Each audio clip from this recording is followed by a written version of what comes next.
Kung naghahanap ka ng savings program na pwede mong simulan, pwede ka sa Kaiser. Ito rin yung sinimulan ko noong 2012 kasi dito tatlo na yung meron ka. Dito meron kang healthcare, life insurance at investment. And 7 years to pay lang ang Kaiser. Mag-sample tayo dito. Iba talaga pag nagsimula tayo na maaga kagaya ni Mr. Save Now na nagsimula at the age of 35. And 2,941 lang ang kanyang investment dito per month. And ang projection nito, after 30 years, at the age of 65, meron siyang 1.5 million. Compare sa nag-start at the age of 45, na kahit nilakihan niya pa yung investment niya, si Mr. Save Later, 4,412 per month ang total investment niya dito per month.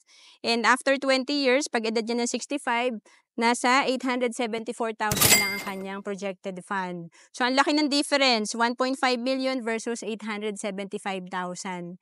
To know more about Kaiser, message mo lang ako sa FB, Roan Celis Capistrano.